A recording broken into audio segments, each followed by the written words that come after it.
Good afternoon and welcome to the visiting team media room inside Beaver Stadium for today's post-game press conference with SMU head coach Rhett Lashley. Members of the media, please raise your hand if you have a question and a microphone will be brought to you.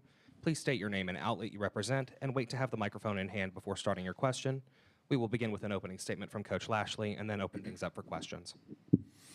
All right, well, disappointed that, specifically in the second quarter, we let the game get away from us and didn't give ourselves a chance to compete today the way that we know we can. I thought we had a chance to start well early.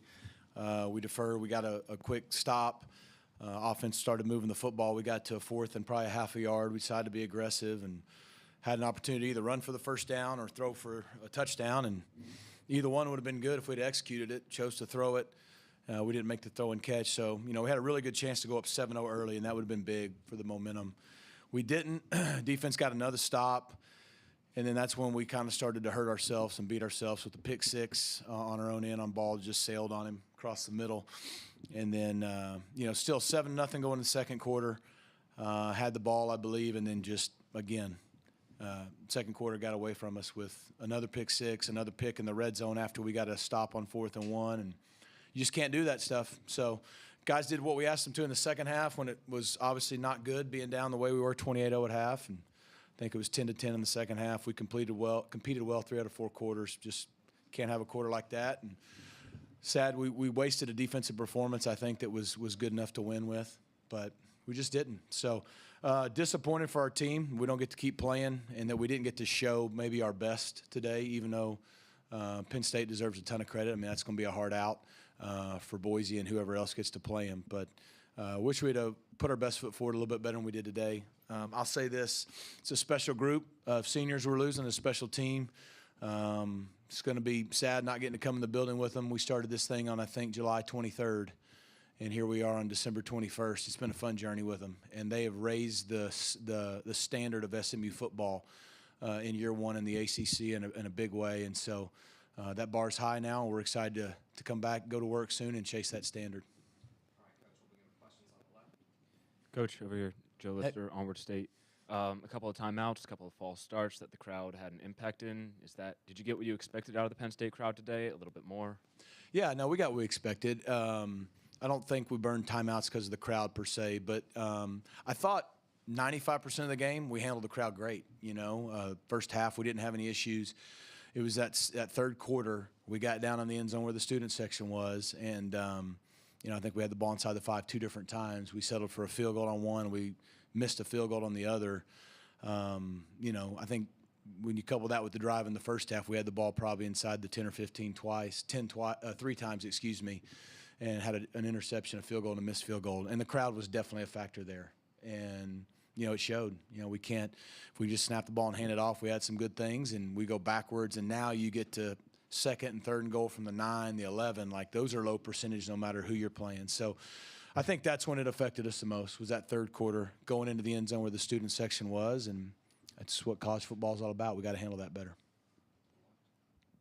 Rhett, Chris Ranini from The Athletic. Hey, Chris. Was there a point at all where you considered putting Preston in, and what did you say to Kevin during the game?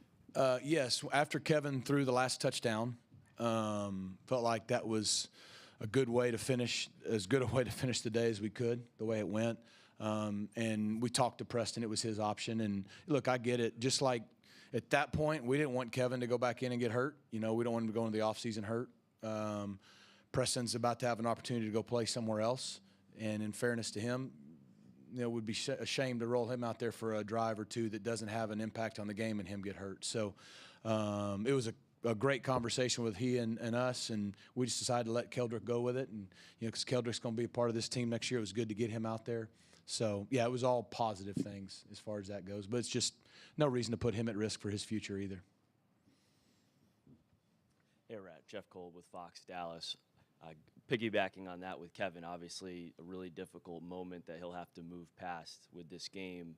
You had a huge embrace with him coming off the field. What did you say to him, and how can he be better for this game? Yeah, I just told him to hold his head up, and that I'm proud of him. I mean, he's a stud. He's a winner. Everyone believes in him. He had 2 bad games out of 14. It's pretty good. We were fortunate to win one of them. We weren't fortunate to win this one. And that's what I hate. I mean, look, it is what it is. We didn't play well enough to say anything that isn't going to be written.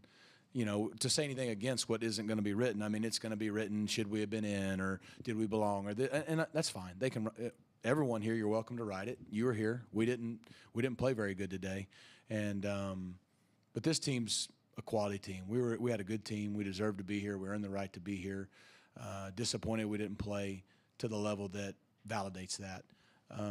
But it's hard right now because that's a really crushed locker room. A lot of seniors that know they're not going to play anymore. This team's not together anymore. The further they get from this moment, they'll realize what they did this year and what a special year it was. Only one team's going to hold up the trophy at the end. It's not going to be us. But what they did was special, and that's basically what I was trying to make sure Kevin does, is hold his head up, because one game, 4 bad passes today doesn't define him. Just like 4 touchdown passes necessarily don't either. I think everyone's seen what he's capable of, and I think now, just like anyone else in life, he knows we go into the offseason, there's room to improve. If you're going to be a special player, you got to be able to do a lot of special things and value the ball, and nobody cares about that more than him, and I have no doubt he'll be better for it next year. Hey, Brett. Seth Engel, StateCollege.com. What kind of impact do you think weather made today? It seemed like the field was kind of hard. It was cold out. Yeah. Punters were kind of struggling. I think none whatsoever. Both teams played in the same weather on the same field. Their punter missed a few punts early. Our punter missed a punt. We have a kicker who has a strong leg, had a short kick because he missed it. Both teams played in it. I don't think weather had anything to do with anything. Yeah. Coach, Jacob Richmond, Lone Star Live.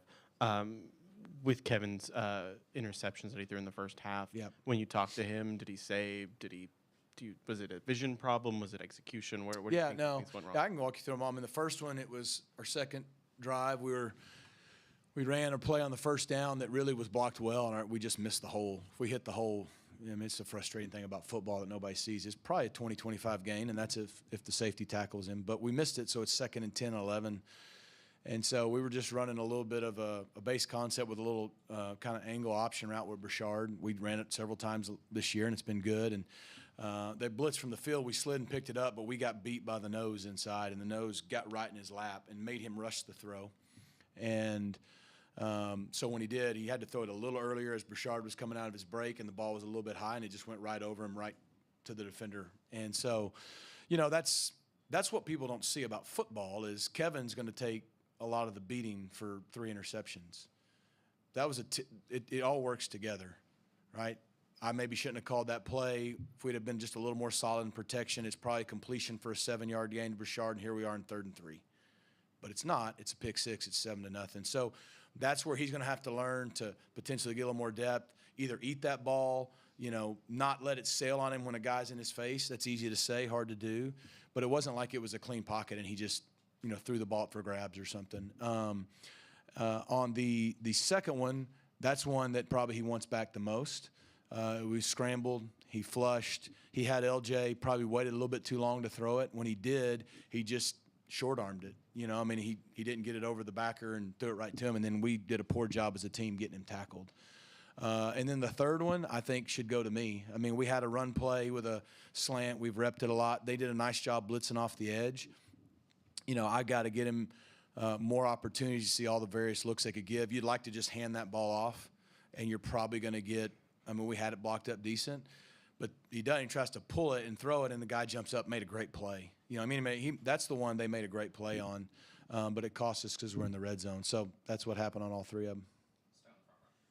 Mike Raven, Dave Campbell's. For a long time, this program was defined by the death penalty. What do you think this season has done to kind of redefine SMU football? I hope it gives you guys something else to write about. And nothing disrespectful to anybody here. You should have been writing about it. We've been revived. That's over. That chapter is closed. We've moved on. It's a part of our past and history, just like everybody's got parts of their past and history. But that's what I mean by this team raised the standard and the expectations for SMU football. They made our entire school proud. They made our entire city proud. We got Tim in here. I see him over here. We've got guys recognizing what they did. Look, if we played the way we did in the second quarter today and if you throw 2 pick sixes, a pick in the end zone, or in the red zone, and do some of the things we did, we would have lost to every single team on our conference schedule probably. We somehow miraculously won one doing that. We didn't do that stuff all year. So it's going to be unfortunate that it happened on this stage in this moment, so it has a different feel. But we've proven we belong. We've proven we can play with the big programs in America, and we've gotten back to the national stage, and we've proven we have a long way to go if we want to get to a national championship again. But hopefully this is a way to close that chapter on that part of our history and say, okay, SMU is back in the standard of, we're on the national stage, we're playing with the power conference schools, we're competing and winning with power conference schools. Now we have to see, can we sustain it? Now we have to see, can we take it even further over time? I think if you'd have told anybody going into year one in the ACC that we would go undefeated in conference and play for a championship and be in the college football playoff, probably people wouldn't have believed you, or they'd have said that's a heck of a year. And so hopefully the more distance we get from this moment, that's what's remembered. And we're disappointed we didn't finish today the way we wanted to, but we'll be back. Billy Embody with On the Pony Express. A two-parter for you. Can you talk about the seniors and that group a little bit, and overall this season to have that type of a leadership group? Just kind of your initial thoughts on what their legacy is for the season the last couple of years. I don't know. I think it's going to be hard to define their legacy. I think their legacy has a lot to do with what I just answered with Mike's question, is closing that chapter and starting to write new chapters here at SMU. I don't think I'm going to get emotional. I think I'm good. So, yeah, it's a special senior class. I mean, they've won 22 games in the last 2 years. They've played in back-to-back conference championship games. They made the first ever college football playoffs. I think they're a special group, and we're going to miss a lot of their ability. Don't get me wrong, but we're going to miss a lot of their intangibles, the leadership, the things they brought to the table. They have revived an entire fan base and program and school for what can be here at SMU. And to me, that's their legacy, is they have put us back on this stage in a way that is respectable and where we can have high expectations for ourselves. And so, and like I've said before, in some areas we had good players, and we got some guys that just played their last game. They're going to get drafted in the NFL this year, and some that aren't going to get drafted but are going to make teams, and some that, whether they play in the NFL or they do for a short amount of time, are going to go on and impact this world in a really positive way just because of who they are and what they learned. So we have really good players, but make no mistake, this team won because they were a team. And I've said that a lot. We had some really good, we didn't have an Abdul Carter, you know what I mean? But we played some guys like that throughout the course of the year, not today, but really good teams with really good players and beating them because they've proven to me that the team model still works in this world of NIL, transfer, all those things. It's still the greatest team sport out there. We've got time for about 3 more. We'll go to the second row, then to the left of the camera. Coach, Mike Osti with Yardbarker and the Sports Now Network. You mentioned the debate that is raging on, obviously, right now on whether you should have got in the playoff, et cetera, because of this showing. Do you have any response to that debate beyond what you already said, and any concern based on this result, even Indiana's result, that the committee may have different thoughts about putting in non-blue bloods to avoid blowout situations, things like that? I don't know. I don't. Not right now. I mean, like I said, we earned the right to be in. It's unfortunate that, a bad game is going to maybe make it feel maybe that's not the case. I can't control the debate. I can't control what people are going to say. We got in. Today we got beat. We got beat soundly by a very good team. Next year is going to be a whole new year. Yeah, maybe in the future, if we're on the edge, we may not get the nod because of how we performed today. So it's our job to do what we should have done a week ago and win the championship and get a bye and be sitting in Arizona right now. We didn't do that. So I don't know. I mean, there's a lot of things that need to be reformed. I don't know if I'm ready to weigh in on the committee. Like I said, they got a hard job. I do think the playoff is good for college football. Whether you have results like last night and this one a little bit at times or not, it's still good. You got more teams that get in. It's all the first year of doing it. So I don't have a whole lot more to say other than I wish we'd have played better because I think our body of work shows we're a better team than how we performed today. Now, whether we'd have won the game or not, I don't know. But if you take 3 of the 4 quarters, that game's 17-10, and that's with a pick six. You know what I mean? So, unfortunately, the second quarter existed. So. Steve Hillwick, SB Nation. Hi, Rhett. With the way that your offense moved the ball and how well you've played with leads all year, do you feel like this game has a completely different complexion or maybe confidence in your players if you convert that 4th and 1 and just see the 7-0 on the scoreboard? Who knows what would have happened, but yeah. I mean, what's weird is we've been one of the best teams this year in the first quarter in America, and one of the best fast-starting teams. You know, in our last 2 games, we didn't do that. Now, we were able to recover from the last one.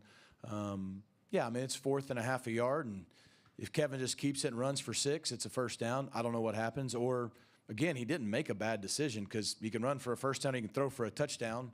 We just got to make the throw and catch, and Matt was open. And if we go up 7-0 there, I think you saw how our defense played. Who knows? You know, this was a tough matchup, the way that they can rush the passer.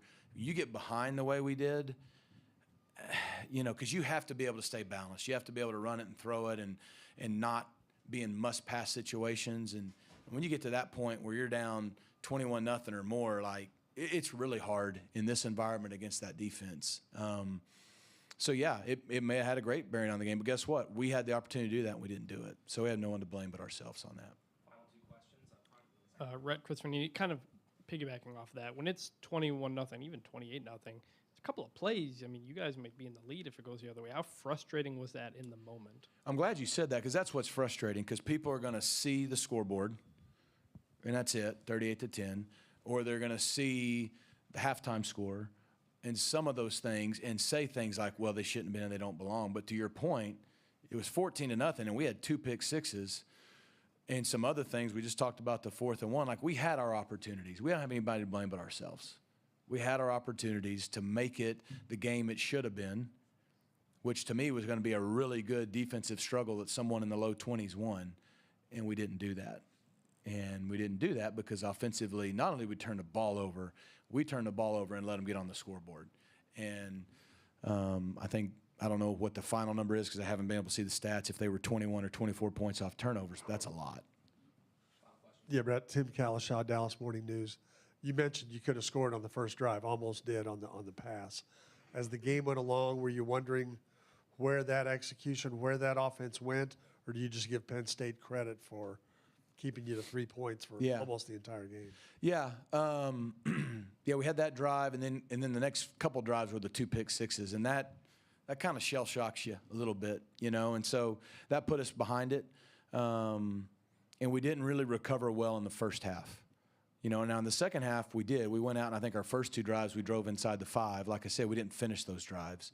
So, yeah, you give them credit. You know, we needed to be able to play with tempo and play with balance. The few drives we did that, we moved the football. I mean, statistically, the game's not that lopsided, but those 3-1s, the way those turnovers went, it had a huge impact on how the game ended up unfolding. Like I said, when we got behind the way we did, it made us hard for us to play the way we needed to hang in this kind of game and play good team football. It just did. And credit them for making those plays. And like I said, we have no one to blame but us for allowing it to go down that way. Coach Lashley, thank you for your time. Thanks, everybody. Appreciate you.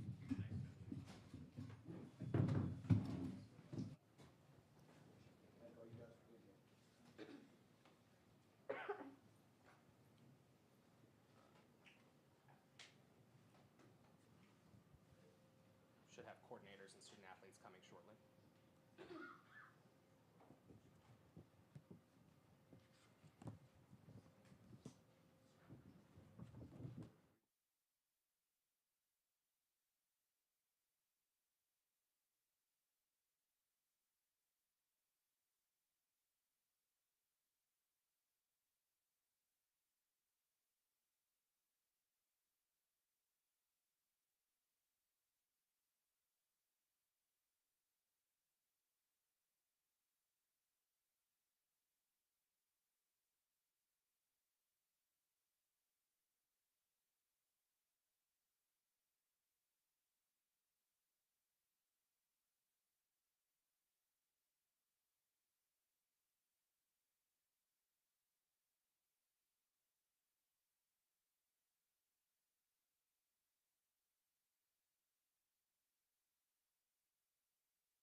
execute at a high level on third down and give us a chance to win.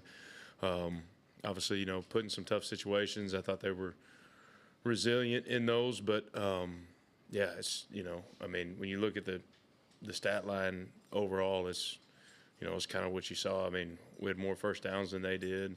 We let 4 or 5 runs pop that we didn't get lined up. The short yardage, really their drives that got going in the second half, minus the short fields or what have you, were just tempo and us getting lined up in some of those key situations. Didn't feel like they changed the line of scrimmage. I thought we stood up. Thought we were gassed, probably from the first quarter because we were on the field a long time in that first quarter. And I think, over the course of the game, that probably wore on us. But yeah, there were, 4 or 5 runs uncharacteristic that we didn't, net the football, get them down, whatever that situation was. Got tempo, didn't get cleats in the ground. But I thought, I was proud of the resiliency our kids had. When our back was against the wall, especially early. I think, Casey, can you talk about what you kind of hope the offense learns from a game like this, and what Kevin can kind of learn when obviously there's some execution mistakes and what they can take away from this game? Yeah, well, the number one thing is that you can't be reckless with the ball. That was obviously put us in a hole, put Scott and the defense in a hole early on. I do think that he responded later, and he had some throwaways that we had talked about at halftime. So he was able during the course of the game to adjust some of those things. But that you play a good team like Penn State, and that's going to cost you ultimately in those situations. Obviously, we got to do a better job finishing in the red zone. I thought we did. I thought we were aggressive. The game plan was to be aggressive. We knew we wanted to attack. We wanted to try to get things done. We kind of missed the throw there on the first drive of the game that would have been that had a chance to score a touchdown there, and we were just trying to be aggressive in those situations. Challenged them at halftime, playing such a tough first half. Came back out just, very similar, I thought, to what we did at Clemson. Had a 10-play drive and a 13-play drive. Now they ultimately only resulted in 3 points. So we got to find ways to finish once we get down there and make sure that we do the things that are necessary. I think as far as, Kevin enters the offseason as the proclaimed starter, and he's our guy, and he knows what it looks like to get to this point. And anybody more disappointed than him right now. And but I know that he's got a short memory. He's done a great job of that, having that all year long. Obviously, he's got to come with the maturity. He's got to bring the maturity on. You know what I mean? And it's now the entire team is relying on him to be able to continue to handle and move the ball the way that we need to. And it's not a backup quarterback coming in situation like he was halfway through the season. It's your team, and we got to go from a seriousness standpoint from that. But I was really proud of how they responded, honestly, coming out in the second half. And I think we've commented on that. We've been part of games this year where everything you call works, and we've been part of games this year where nothing you call works. And it's kind of just one of those days for us offensively. Steve Lansdale, Pony fans. When you guys go into the locker room on the short end of 28-point margin, in the offensive side, how much of the conversation was schematic adjustment, and how much was you and the offensive staff trying to sort of help your guys regroup and restart that second half with a new outlook? Yeah, I think that's a good question. I think you probably answered it in your question. It was a lot of it was that, schematically. I think that we felt like we had good scheme. We thought we'd run the ball a little better versus them than we did. Some of that was execution. Some of it was just missed holes, and sometimes they just made plays. I mean, they're a good football team. Some of those holes close up faster versus a defense like this than others that you had. So we felt good schematically going in there. Kevin felt good about what we were asking him to do offensively. We talked about helping with the protections a little bit more. We had been exposed in some empty protections there in the first half, so we tried to do that. And you saw us get some throws off down the field, including the touchdown, the last play of the game, just helping shore up some of those sort of things for him. But other than that, there weren't major schematic adjustments from that. It was getting those guys ready to go. And honestly, it wasn't hard. They were confident, and I felt like they came back out in the second half ready to go. And we took the ball and moved it 10 plays down the field and couldn't punch it in there. Close, but scored points, did the things that we had to do, and when we got the ball back, marched it down there again, and just misfired. You got the offsides penalty. That was certainly a factor down there in that student section end zone that you got to be able to account for into the future. But now that our guys have had a taste of what this game's like, have had a taste of the success of what this thing can be, There wasn't a lot of hung heads in the locker room. There was a lot of disappointment. There was a lot of sadness, but there was a lot of confidence too that Penn State and ESPN, everybody that watched this didn't get to see the best version of what SMU's offense can be, and but I think that they're confident in what the future of this thing can be. Casey, Billy Embody on the Pony Express. With Kevin, the last 2 games didn't start that well for him just from a turnover perspective. I know you guys went right down the field that opening drive, but now that he is the returning starter, do the conversations change around turnovers, maybe as far as preparing him to maybe avoid some of those in a sense? Yeah, they have to, right, in order for us to be good. He's a guy that has to be able to differentiate between a play that he can make and a play that's not worth trying to make. So sometimes hey, you're late in the game and we're pushing down there and a play's got to be made in certain situations, then you got to have freedom to be able to play the way you're going to play. On 2nd and 10, backed up at your own 20 on the second drive of the game, it ain't worth doing some of the, so I think that being able to differentiate, some of those just come with the experience of playing the game, right? He's got to get out there and be able to identify certain drives of the game, understand situational football. That's the next development, I think, in Kevin's game, is really embracing what it is that we got to do. Third down, score zone, red zone, certain times during the game, when to take hits, when not to take hits. I mean, it's all that's going to his growth and development's. This year it was, it started out let's just execute plays. Then it was let him play and get the ball moving around. Then we got hot. Then it was, we kind of just played, from that front situation, and he was able to respond a couple different times with our backs against the wall and really did a good job, I thought, there in the second half and leading it down. But sure, into the future, he's got to have a better situational awareness. Day one install of situational awareness is you can't turn the football over and have a chance to succeed and put our defense in bad situations like we did. So certainly that'll be something that we're invested in, but really proud of where he got here. He's as disappointed, like I said, as anybody, but I think that we got a great opportunity moving into this offseason with him leading us. Scott, Penn State's tight end Tyler Warren won the Mackey Award, had some enormous numbers during the course of the year, and he got some plays today, obviously. Yep. But how did you simulate him in practice, and what was your key to, I don't know if you want to say keeping him in check, but not letting him have one of his huge days? No, I mean, you can't simulate him in practice. Our scout team guys tried to give us a look, but that's not the same. I think our guys were really, clued into him. And like I said, I mean, we felt like going into the game, once again, that if we limited explosive plays and we're efficient on third down and we were at least even in the battle of field position, that we'd give ourselves a chance to win. And we really, like I said, we had the one short yardage touchdown run that popped where we were not lined up. I mean, they tempoed us. We weren't all on the same page. Got to put us in a better situation to get us lined up in that. And that whole drive basically was tempo plays that we just weren't cleats in the dirt. But we gave up. I mean, the long pass, I believe, was 25 yards, so one explosive pass. I think Warren's long was 15. So, I mean, we our guys practiced well. We felt like, once again, I felt like, obviously if we win the battle of field position and we were efficient on third down, which we were under our goal, we were, a little bit over 50%, I believe. Our goal is 66%. There was one or two calls I wish we had back on third down. But, we had the big fourth down stop too there. So it was kind of a tale of, I felt like, about 5 plays for us on defense, really, that, you're in tough situations. You got to find a way to make every play to give yourself a chance to be in the game. So I thought those guys gave us good look, and our guys, were locked in with the game plan and confident, just, didn't execute quite well enough in that type of a game.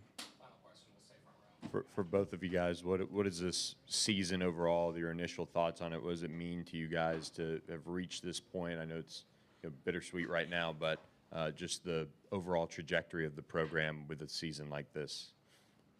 Go ahead. Yeah, I mean, I think we've raised the bar. Coach Lashley asked us back in February. That was we all had T-shirts on it that said "Raise it," and I thought we did that. I thought our program as a whole, we raised it in recruiting, we raised it in operations, we raised it in equipment and video and coaching and playing, and these guys were unafraid, and our fans raised it, and our obviously our program and what they've invested into it's raised it. Our administration has raised their level, and I think that with that comes raised expectations, which is good. It's what we want, right? That's the cost of doing these things, is that you have a chance to do that. And we set a school record for attendance, so our fans understand what's going on, right? Still didn't. It was amazing to experience a crowd like it was today, right? As a football guy, being able to get out there and be at a place that is such a, what a unique atmosphere it was. But I think as far as the trajectory of the program, I think we've raised it, right? We've set a new standard, and our kids have bought into that, and they understand that, and we've got great leadership, and we've got great exiting senior leadership that's done a fabulous job here for us the last 2 years, right? Going to 2 conference championship games, winning 1, winning 22 games, I believe. And so, and we got this, and we got a new crop of sophomores and juniors that have played a lot of football for us, significant football for us, that are going to have to take that leadership torch and lead us forward going. But I think that they've now had a taste of what it looks like, and I think that the country's had a taste of what SMU can be, and the danger that we can provide, to them, and the excitement that we can provide. And I really look forward to watching Scott develop our defense and watch Kevin develop our offense. And man, I think that the future's bright, and we're gonna be disappointed today, as we should, and we're gonna go home, get some rest, and recruit, and get back to work. But if we can sit and take measure of this season, then we're gonna try to do that here in the next couple hours. Coach Woods, Coach Simons, thank you for your time. Appreciate it.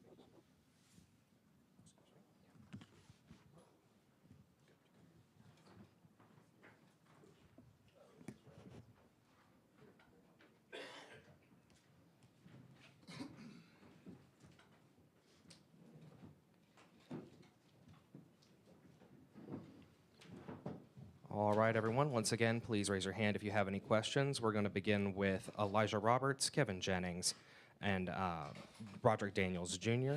So please, once again, raise your hand if you have a question, and we will be providing you with a microphone. We'll start on the left-hand side.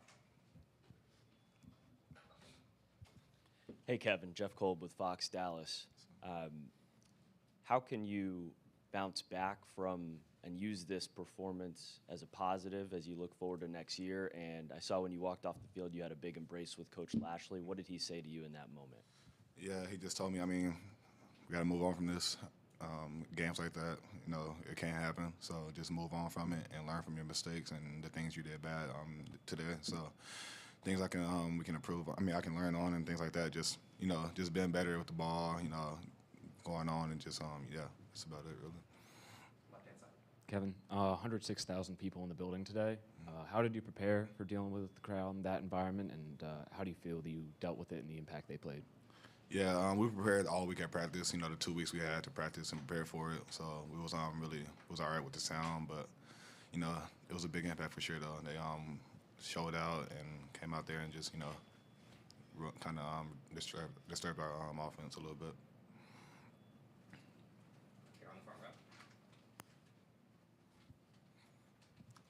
This one's Billy Embody on the Pony Express. Rod, not the way you want to have your SMU career end, but can you put into words what this season has meant to you as a guy from Dallas and just going on this run to the playoff? It was a fun journey, being from Dallas and playing in college football playoffs the first year with a 12-team playoffs. And I was just basically blessed to be able to do it with these guys up here. And everything we did this season, I'm going to remember this year for a very long time, one of my favorite years of my life. And just move on and hope my boy Kevin keep doing what he's doing next year.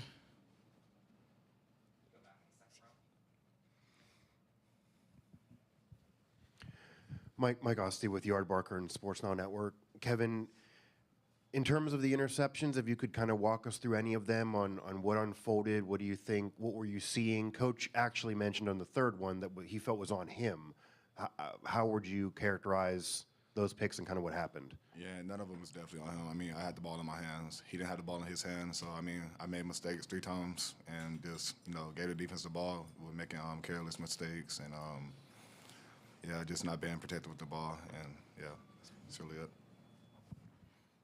Steve Helwick, SB Nation. Elijah, how did that defensive start, forcing 2 punts, getting those 2 fourth down stops, kind of really energize your unit and kind of keep you guys in that game for a bit? Yeah, it was good to get a good start like that. We wish we could have, taken the ball away a little bit more often early on in the beginning, help put our offense in better positions. But, I felt like defense came out ready to play. We were ready to start the game. And at the beginning of the game, you were able to see that a little bit.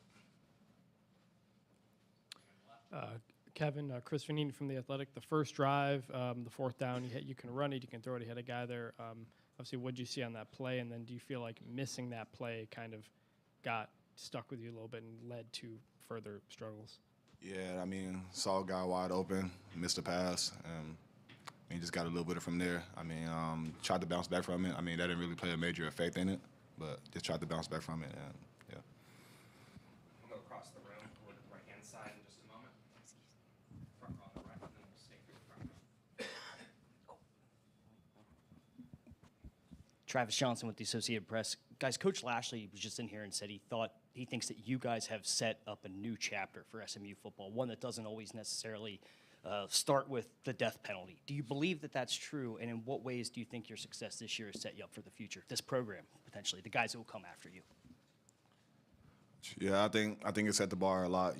Coming in, not teams not putting us to do nothing throughout the year. I mean, we came in and we showcased what we can do throughout the year. And I mean, we just set the bar for ourselves for next year, and that's all we did.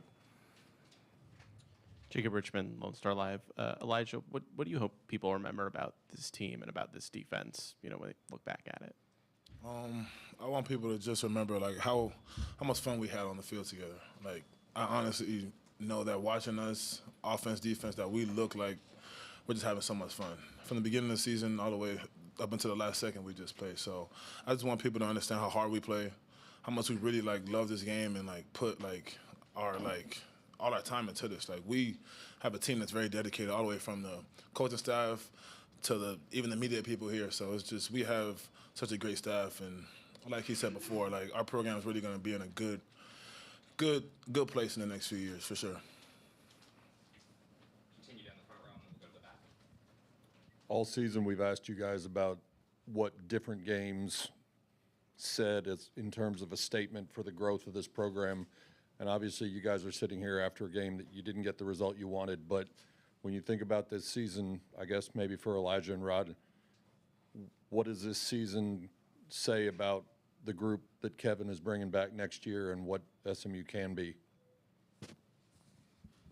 I'll say he brung us here already, so he already know what it's like whenever he do come back next year, and he'll be able to lead those guys. He's a great leader. And I know they're going to be in good hands when they're with Kevin next year, so he know what he's doing, and they're going to be all right. Yeah, like Junior said, it's hard not to love, SMU now, just on the outside looking in. I know today didn't go as planned, but if you're a recruit, if you're a transfer or something like that, and you really want to have a special place to come play, why not here? We're just on the rise right now. Kevin will be back. We got a lot of guys coming back on the team, so SMU will be good for sure. And Elijah, I mean, the ride for you to, come in as kind of a tweener, 2 years ago, and to then emerge as one of the better defensive players in college football. What's your ride been like, and just what are your emotions right now? I told all the coaches after the game, man, thank you guys for trusting in me and bringing me here.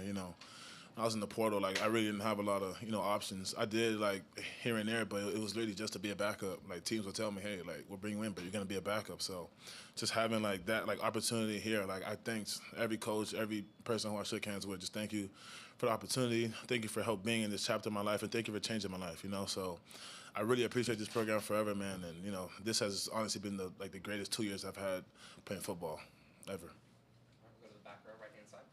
Joey Aliberti, Lone Star Live. Kevin, you mentioned learning from this game. What would you say you did learn, and then where do you want to grow for next season? Yeah, just learned a lot. Just you know, of course, not being careless with the ball. Trusting my teammates to make plays, and not for me to do everything on the field, and just trusting my teammates. And going to carry on for sure, and we're going to bounce back from this, and you know, just learn from the mistakes we had today. Kevin, Mike Osti with Yardbarker and Sports Now again. What does it mean for you in this climate of college football and the portal and everything and teams changing every year for after a game like that, Coach already today said you're starter next year, you're going in starter next year. What does that mean for you? Because a lot of coaches around the country, despite your body work this year, would not have said that, would have made you maybe compete again, or would try to go in the portal and get somebody else to get to another level, but they're sticking with you right now. Yeah, it definitely means a lot, just having the coaching staff, you know, having that much trust in me to say that. You know, like you said, it's rare to come across that, you know, transfer portals, you know, high school kids coming in, things like that. So it's rare for that to happen, and I want to thank the coaching staff for that and all the trust they have in me. Got 2 more questions. We'll do on the left and then front middle. Hey, Kevin. Jeff Cole with Fox Dallas again. I know we've asked you a couple times now about how you bounce back from this, but how do you actually do it?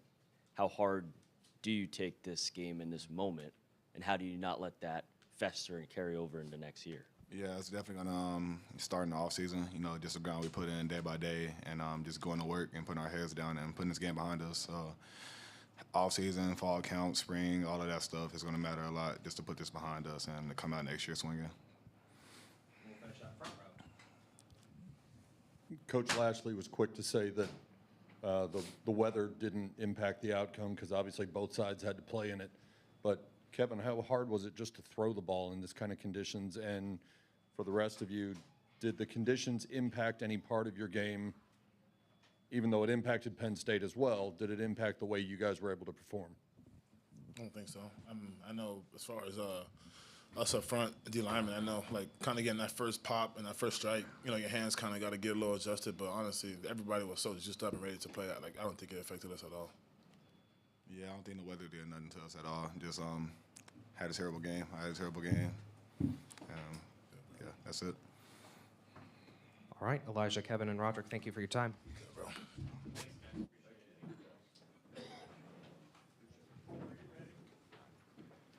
Just hold on. They have 2 more.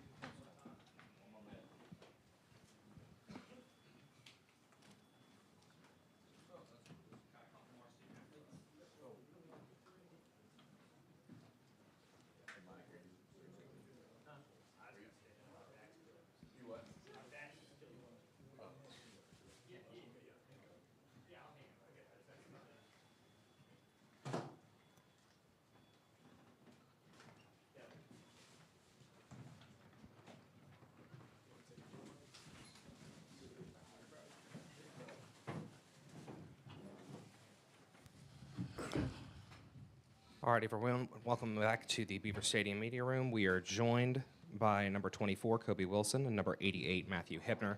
Please do raise your hand if you have any questions. A microphone will be brought to you. Remember to state your name and the outlet you represent before asking your question. Start in the front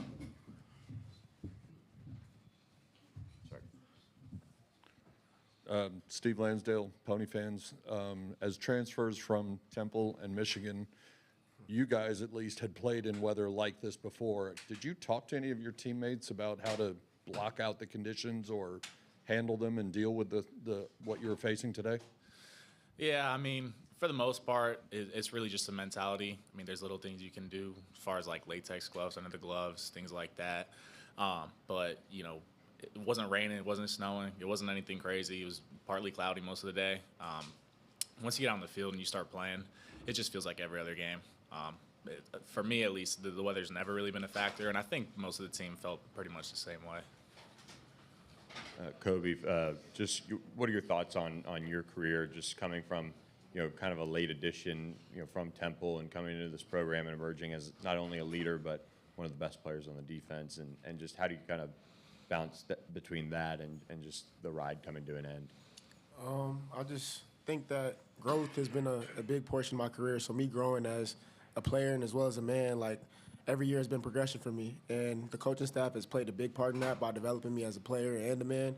And I felt like that shows a lot about SMU and the culture they set, because I wasn't I wasn't starting at Temple. When I got to SMU, I got the starting role, and then I started producing. And that's not because of me, but that's because they put me through that developmental stage, and they got me better to where I am today. So I just felt like growth has just been tremendous throughout these years.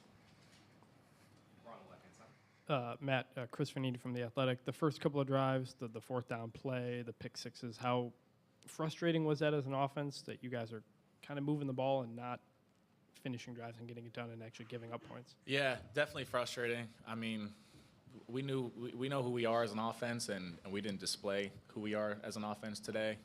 And we all know that. Everybody made mistakes. Everybody could have played better. It'll be fun to go back, watch film, and learn from it all. But, you know, it is disheartening that we came out, started a little bit slow. Did the same thing against Clemson. Be something to reflect on and you know, really evaluate how we can, you know, be more intentional about fixing that issue in the future. Jacob Richmond, Lone Star Live for both of you. What do you hope that people remember about this team for years to come when they look back on what you guys did this year? I just hope they remember how hard we played on that field, and like we never gave up. That first half, we know it was like 28-0, but then they only ended up scoring 10 points, and we scored 10 points. So just how hard we played on that field from game one to this game, and how much we love each other, and how great this coaching staff has done with us. I hope they just remember that. And the culture that we brought back to SMU, I felt like we brought that swagger back here. And now more people are going to want to come here rather than the Baylors, the TCUs, the whatever. So we just hope that people take that into account and they just keep supporting us and just keep loving on us. You mentioned the 28-point margin at halftime, but like Coach Lashley was saying, a lot of what happened in the first half was self-inflicted. I wonder if you could share at all anything about the conversations in the locker room as you guys tried to regroup and gather yourselves for a second half. Yeah, I mean, even at half, it wasn't necessarily about making adjustments. I mean, Penn State's obviously a great defense, and you know, they were able to make things harder for us, and you know, sort of put us in situations where turning the ball over was you know, more likely to happen.